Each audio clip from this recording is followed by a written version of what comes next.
Good morning and assalamu alaikum. Today we will be presenting our project on identifying optimal passing patterns using temporal subgraph isomorphism. This approach provides insight into football strategies by analyzing passing patterns as dynamic graphs. Let's begin. The data set contains passes from 14 football matches stored in a CSV file.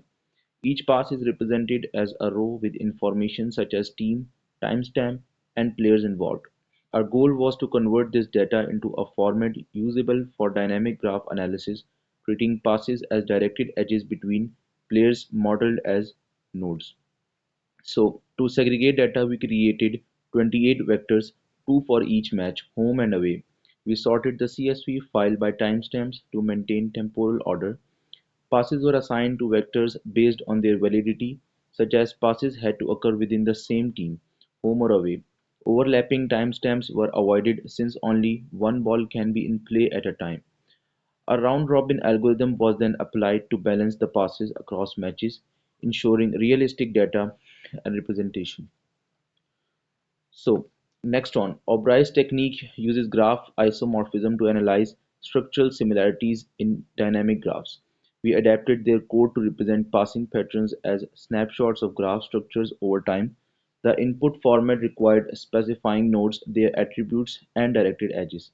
Our changes were minimal, focusing on football-specific constraints and graph labeling. The methodology helped us compare our graphs with O'Brien's benchmark patterns to identify key structural similarities. Our program processes the input CSV and outputs two folders, one containing match-specific data and the other with graph snapshots. Each snapshot captures passing patterns within a fixed time window, showcasing the evolution of team strategies. The graph visualizes these patterns, highlighting player connections and frequency of passes. This output is used for isomorphism checks and deeper analysis. We implemented a C++ program to segregate passes into home and away vectors for each match, validate pass data based on time and team constraints, generating dynamic graphs formatted for O'Brien's algorithm.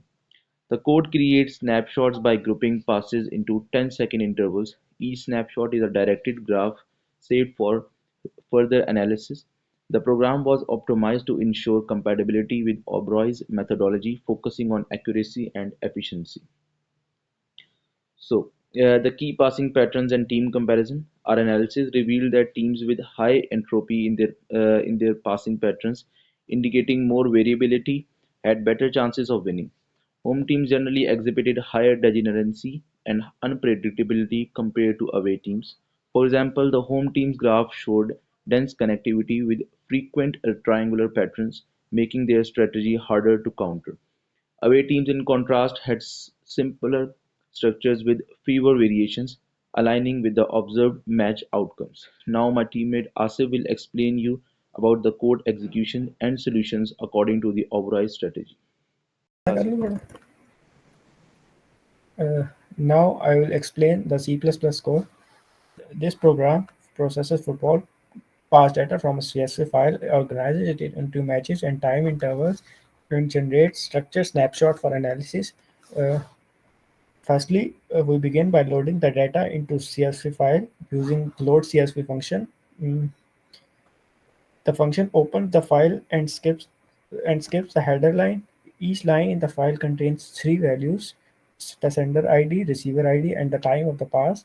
These values are passed, converted to appropriate data types, and stored in a structure called pass, mm, which we created earlier. All the passes are collected into a vector for further processing.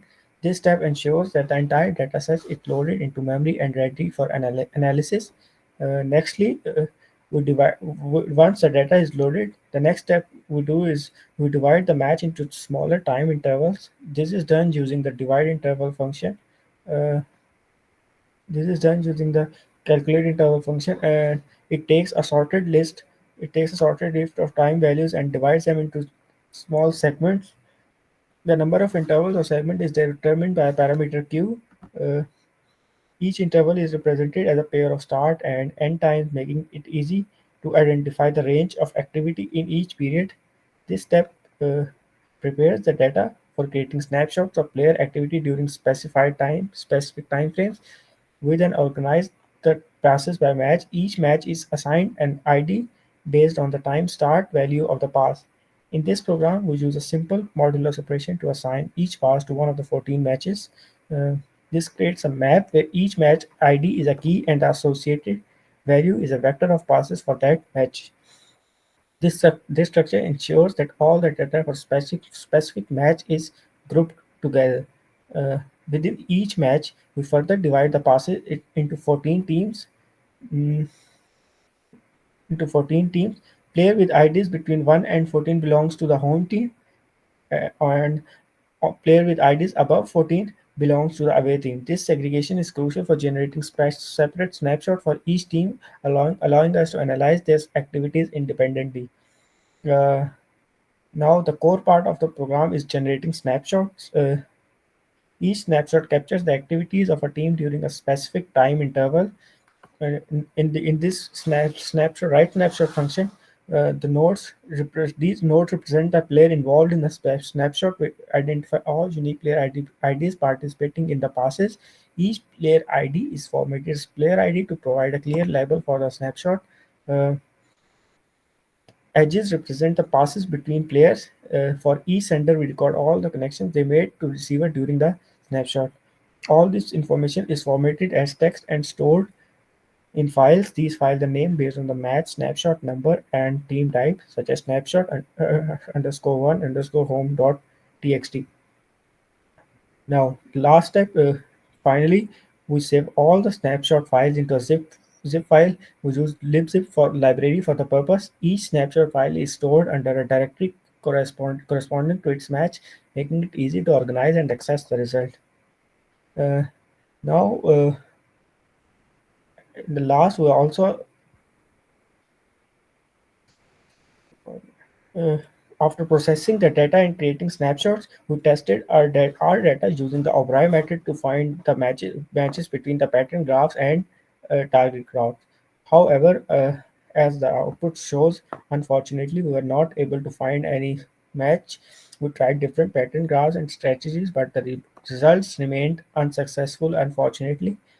This could be due to many mistakes like how the target graph were built or because we chose pattern graph that did not fit well uh, into our code.